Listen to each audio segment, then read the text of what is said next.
And thanks to you at home for joining us this hour. Really happy to have you here. So, Michigan State University is in beautiful East Lansing, Michigan. It's a really big school, more than 40,000 undergrads enrolled at any one time, another 7,000 or so people enrolled as graduate students. And Michigan State is a really big name school. It gets a lot of national attention, in particular for its sports teams. The most high profile college sports are obviously football and basketball. Michigan State almost always has really great teams in both football and basketball. I've also got a pretty good hockey program. Because Michigan State is a Division I school and because they are very, very good at the sports that get on TV. And most especially because they're part of the Big Ten, which is a big, highly televised, lots of attention athletic conference in this country. Whether or not you got any connection to Michigan, people all over this country know Michigan State and the Michigan State Spartans. Well, last night, the Faculty Senate at Michigan State voted that their school should join the other schools in the Big Ten in a totally non-sports related agreement. The faculty at Michigan State voted last night that their school should join with all the other schools in the Big Ten in what they're calling a mutual defense compact, a mutual academic defense compact. And what that means is kind of what it says. When Trump inevitably comes after one of the schools in the Big Ten, be it Michigan State or Rutgers or Ohio State or UCLA or USC or University of Washington or any of the other schools in that conference, the idea is that all the other schools would agree to help that school defend itself and fight back, which would mean lawyers and experts and advocacy and lobbying and public relations. They would all do it together. They would treat Trump attacking any one of those schools as an attack on all of those schools. So no matter which one Trump picks first to go after, no school would have to fight alone. Michigan State's faculty voted last night for their school to join and help create such a compact. And they are not the first, they are just the latest. They join Rutgers in New Jersey and the University of Nebraska at Lincoln and Indiana University at Bloomington. Also outside the Big Ten, the University of Massachusetts at Amherst. All those schools have taken the same or similar steps thus far. According to the Chronicle of Higher Education and our own reporting, we are expecting votes along these lines soon at the Ohio State University and the University of Michigan and the University of Washington. We believe a vote like that is under discussion already at the University of Minnesota and at Penn State. We've also had faculty at Northwestern and the University of Oregon already pass similar but sort of more mild statements saying that they are generally in favor of this kind of idea. But, you know, a statement is just a statement. All that and $1 will buy you a scratch ticket. And frankly, time is short. But I'm telling you, this is a movement that is nevertheless picking up steam. Today we've got grad student unions at a whole bunch of universities asking for their schools to join in a mutual academic defense compact like this as well. Grad students at the University of Minnesota, which I just mentioned, again, may have a faculty vote on this matter soon. Also grad students at Cornell University and Stanford, University of Chicago, Northwestern, University of New Mexico, New Mexico State, North Carolina State, Johns Hopkins, MIT, Dartmouth, University of Iowa, grad students in all of those places speaking out, asking their universities to form a mutual defense compact with other schools. Tomorrow, this is one to watch for in Wisconsin. In Madison, we're expecting a big rally at the University of Wisconsin at Madison to demand that that school join such a compact as well. So this is something that is really picking up steam, but it ought to. Vice President J.D. Vance gave a keynote speech to a national conservatism conference a couple of years ago, and the title of his speech was literally, "The Universities Are the Enemy." Ladies and gentlemen, the universities do not pursue knowledge and truth. They pursue deceit and lies, and it's time to be honest about that fact.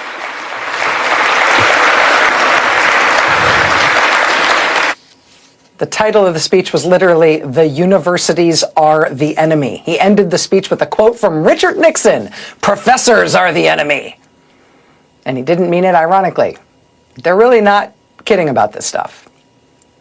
Part of their mission is to use their power in the U.S. government to destroy American higher education, to destroy U.S. colleges and universities, not because of any particular thing that colleges and universities are doing, but just because they think they're bad and they shouldn't exist, and they are going to try to destroy them.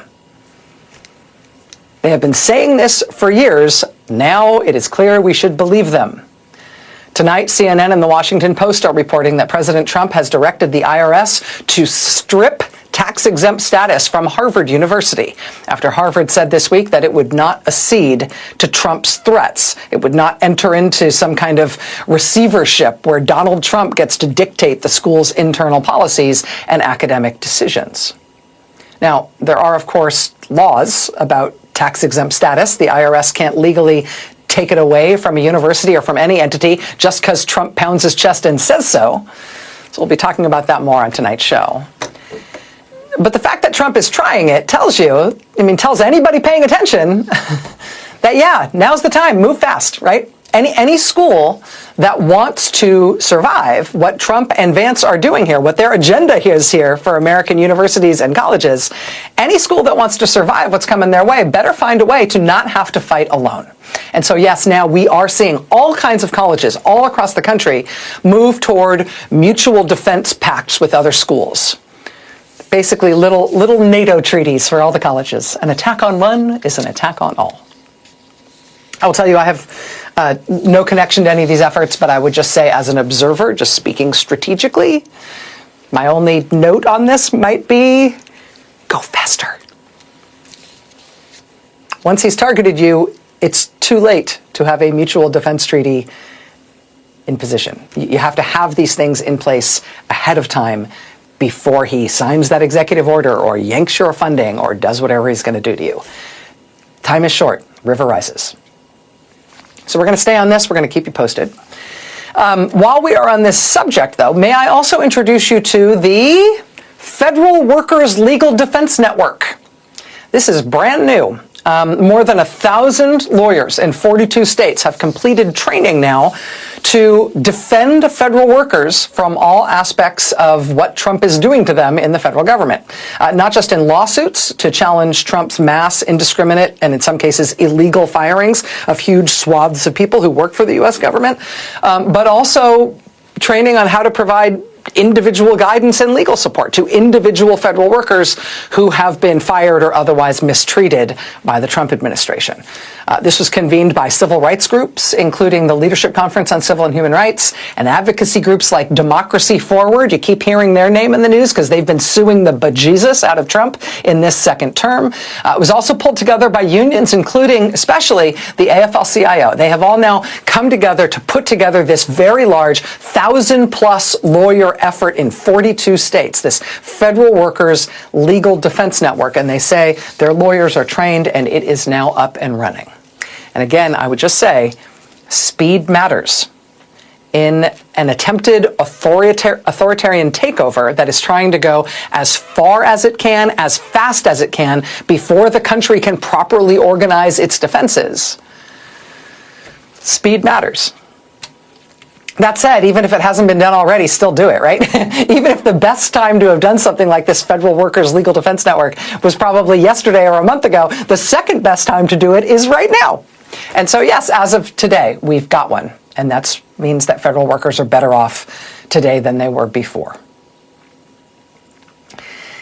In terms of the country standing up its defenses against the authoritarian takeover, the Washington Post tonight was first to report on Trump's plans for what he's going to do to health care. And these plans are draconian enough that I can't help but think that they may have an impact on how many Americans think they've got some skin in the game in terms of whether or not they want to participate in a protest or otherwise take part in some sort of civic activity to say no, to show their dissent, to register their disapproval of what Trump is doing. Because what the Washington Post is reporting on Trump's plans for health care, this is Trump's plans for health care after the 10,000 people that he just fired from HHS. On top of those 10,000 people fired from HHS, Trump's new plan is reportedly to cut another $40 billion from U.S. healthcare and health research. That's fully a third of what the United States spends on healthcare and research. Trump wants to cut all of the CDC's work, for example, on heart disease and obesity and diabetes and smoking and HIV. You think that might galvanize people in this country? Trump is not saying he wants to trim these programs or make them more efficient. The plan, according to this document published by the Washington Post, the plan is to eliminate the CDC's work on heart disease, obesity, diabetes, smoking, HIV. Yeah, because it's not like any of us know anybody who has any one of those issues, right? No one within the sound of my voice right now has any connection to anyone with heart disease, right? Have you ever even heard of that? Heart disease? Does that sound like a foreign concept? I mean, Americans will sure be glad that Donald Trump forced the United States of America to stop working on heart disease altogether because, yeah, none of us have ever heard of anybody having a heart attack, right? None of us have anybody in our families or anybody we're connected to who's got problems with cholesterol or high blood pressure, right? That's really exotic stuff, right? Yeah, obesity. Americans have no idea what that is. We've got no personal connection to that. Thank God Donald Trump is going to save us from the waste of the U.S. government working on those woke liberal problems, like diabetes. This was Missoula, Montana today. In deep red state Montana, Democratic Congresswoman Alexandria Ocasio-Cortez and Vermont Senator Bernie Sanders turning out more than 9,000 people today. Look at this. Look at that crowd. Middle of the day on a Wednesday in Montana. Yesterday in California, AOC and Bernie turned out over 10,000 people in Bakersfield, California, and 26,000 people in Folsom, California. This is not like San Francisco or Oakland or Berkeley. This is not a liberal enclave in California. And they turned out 26,000 people in Folsom. You know, I heard that someone started flying a plane with a banner that said, this is Trump country. It sure don't look like it today. I don't think this is Trump country. I think this is our country. That was Folsom, California, in a Republican congressional district yesterday. This was the day before that, Monday, in Ruby Red, Idaho, a sold-out capacity crowd of 12,500 people. Look at this. In Nampa, Idaho. This was the day before that in Ruby Red, Utah. 20,000 people turning out to see Bernie and AOC in Salt Lake City. This was the day before that in Los Angeles. Senator Bernie Sanders, his office saying that this crowd that turned out drop the chyron there so people can see the crowd. Thank you. Senator Bernie Sanders' office saying this crowd of 36,000 people that turned out to see him and AOC in Los Angeles on Saturday was the biggest crowd that Senator Bernie Sanders has ever spoken to anywhere.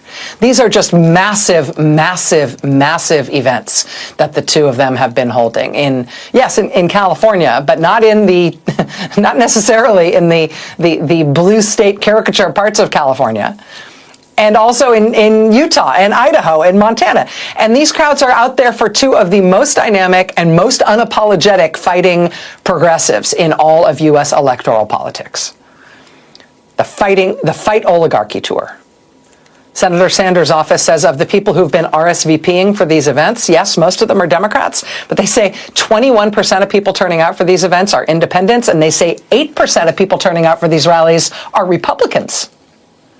And 8%, I know, 8% sounds like single digits, but 8% when you're talking about 200,000 people they've spoken to at these events thus far, that's saying something.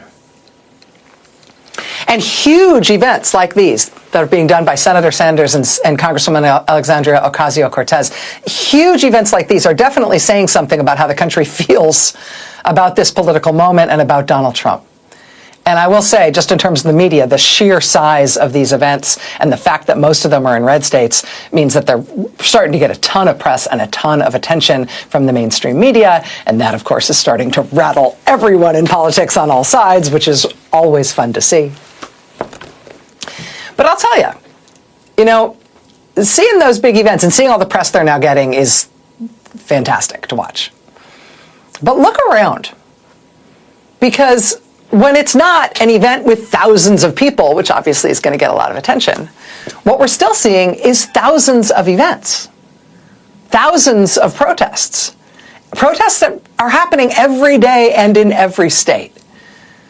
I mean, here's just a snapshot. Yesterday, protests to save Social Security from what Trump is doing to it at the Social Security field office here in Peekskill, New York, and at the Social Security office in La Crosse, Wisconsin, and in East Vancouver, Washington, people, again, protesting to protect Social Security. In Baltimore, Maryland, people protesting against Trump letting his top campaign donor, Elon Musk, access everyone's personal data at the Social Security Administration. This was outside the Social Security headquarters in Washington, D.C. yesterday. You see the sign there. Elon has your SSN. Elon has your Social Security number. Protests in Atlanta against Trump's mass firings at the CDC. These protesters in Atlanta joined by Democratic Senator Raphael Warnock and Democratic Congressman Hank Johnson. In Kansas City, Missouri, people turning out protesting against Trump's mass firings at the IRS.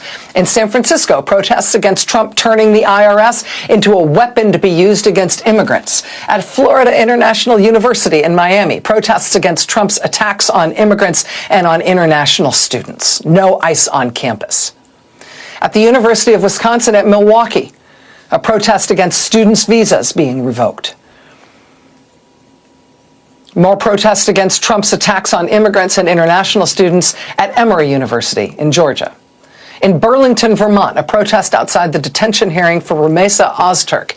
She's the Tufts University doctoral student, the Fulbright scholar, who was snatched off the street and taken to a prison in Louisiana by masked Trump agents who didn't show their names and didn't show their faces, put her in an unmarked car. Yesterday, also in Louisiana, a protest outside that immigration prison, which is holding Rumeysa Ozturk, and also holding Mahmoud Khalil from Columbia University, and frankly, thousands of other people whose names we do not know. People protested at the Tesla dealership in Chicago yesterday, including these kind of cute signs that are shaped like Cybertrucks. I've never thought Cybertrucks were cute, but the signs shaped like Cybertrucks are cute. People protested at an announcement by the Indiana governor, Mike Braun, when he announced yesterday that he's going to try to do to healthcare in Indiana what Robert F. Kennedy Jr. is doing to national healthcare for Trump. Oh, boy. Indiana residents turned out at the state capitol to tell Governor Mike Braun what to do with that idea. Signs saying things like, Governor Braun, why ask a lawyer for medical advice? And hands off our vaccines. And simply, clown show. The resounding no that you are hearing, or the resounding clown show raspberries, or the resounding ovation for the this doesn't look like Trump country, this looks like our country comment from Congresswoman Ocasio-Cortez. I mean, what I just showed you is just a snapshot of a day. But that kind of resistance, that kind of saying no, that kind of rejection of what Trump is doing and are willing to protest it and say no to it. It's taking every different form, right? I mean, the Pro Bono Legal Defense Network for federal workers, more than 1,000 lawyers joining that to work pro bono for federal workers. The mutual academic defense agreements for colleges. The big rallies, the small handful of brave protesters making sure dissent is visible at local congressmen's offices, local Social Security offices, local IRS offices. We also saw it yesterday in something I've never really seen before, a very unusual show of support for judges and for the judiciary. A small group, including a sitting judge and a retired judge, and a number of legal academics, legal professionals, asked people to convene online yesterday to show support for judges and their families and stand up in a nonpartisan way against threats to judges and their families. Among the judges who participated in this was Judge Esther Salas, whose husband was grievously wounded and whose son was murdered in New Jersey. I first heard about this. I thought, one, this is a very unusual thing. You don't hear about the judiciary asking people to stand up for them very often. And two, because the threats that judges and their families have received right now are so terrible, I thought, even though this is a very unusual thing that they're asking people to do, I thought, you know what, I bet they are going to get a pretty good response to this. I bet they're going to get, like 200 or 300 people to show up online in this Speak Up for Justice event. I thought they'd get, a couple hundred people. I thought they might get like 500 people. They got more than 7,000 people joining that event. The baker and the handyman's sweet connection. In a quaint village nestled in a picturesque valley, there stood a small house in the shape of a mushroom. This whimsical home belonged to a young boy named Jamie, barely out of high school, who had a passion for baking. Inside, his cozy kitchen was always filled with the sweet aroma of cakes, cookies, and all sorts of delightful treats. What made his creation special was that each of his cakes was shaped like tiny mushrooms, a nod to his quirky home.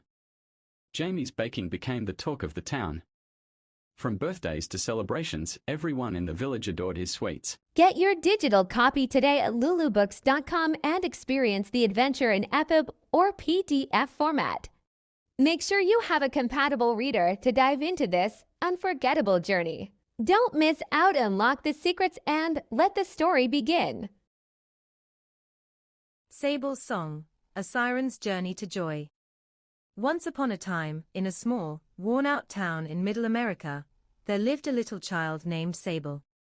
Worn into poverty, Sable's body was frail, so thin that you could see her bones, but her heart was filled with an exuberance that not even hunger could dull. Sable was awkward, with dark, deep-set eyes that sparkled with innocence and wonder. Despite being born a boy, Sable always knew she was different. Inside her lived a girl, bright and effervescent, waiting to bloom. Get your digital copy today at lulubooks.com and experience the adventure in EPUB or PDF format. Make sure you have a compatible reader to dive into this unforgettable journey. Don't miss out, unlock the secrets, and let the story begin. The Park of Secrets. In the year 2060, near the heart of Florida, just a stone's throw from Disney World, stood a theme park unlike any other, a place known as the House of Secrets. It was a magical park, much like a state fair, filled with towering rides, carnival games, and parades that drew people from all over the world. But among the grand Ferris wheel and the colorful day parade, there was one attraction that outshined them all, the parade princess, a mesmerizing mermaid named Kenya. Kenya was a sight to behold. At 22 years old, fresh out of college, she had the kind of beauty that drew people to her like moths to a flame. Her brown skin glowed under the park lights, her hair a stunning mix of purple and pink that cascaded over her shoulders. Little pink hearts adorned her cheeks, and a ribbon of color stretched across her nose. But it wasn't just her beauty that made her special. Her eyes, big and almond-shaped, seemed to capture the hearts of everyone who saw. Discover the magic of the Park of Secrets. Step into a world of wonder with the Park of Secrets, a heartwarming tale by Ariel Williams that will captivate your imagination. This enchanting story is now available exclusively on Lulu Books. The Future, Daughters of Liberty, A New Dawn. In 2040, the United States was a fractured nation, still reeling from the fallout of Project 2025, the catastrophic policy that had allowed a resurgence of systemic oppression. The Deep South had seceded once more, forming the antebellum republic, where human trafficking, racial inequality, and gender oppression became tragically normalized. The Second Civil War erupted as the rest of the nation sought to free those trapped in this dystopian regime. After years of bloodshed, Kamala Harris had finally led the Union to victory, restoring a fragile sense of hope. But the battle scars ran deep, especially in places like Louisiana, where the remnants of a broken society still lingered. Get your digital copy today at lulubooks.com and experience the adventure in EPUB or PDF format. Make sure you have a compatible reader to dive into this unforgettable journey. Don't miss out, unlock the secrets, and let the story begin. A Dying Planet, The Last Harvest. In the year 2060, Earth is a shadow of its former self, choked by pollution, endless concrete, and abandoned by nature. Only a small fishing village by the sea has managed to preserve the planet's last untouched forest. In this dying world, June and Win, two young girls and the last children in their village, cling to the remnants of hope and innocence. Win roams the forest, collecting the season's last harvest, while June sings songs that echo with a haunting beauty through the village. Get your digital copy today at lulubooks.com and experience the adventure in EPUB or PDF format. Make sure you have a compatible reader to dive into this unforgettable journey. Don't miss out, unlock the secrets, and let the story begin. I told you. What did I tell you? Didn't I tell you? 'Cause I told you. And when did I tell you? A long time ago. And what did I say will happen when I told you? Exactly what just happened.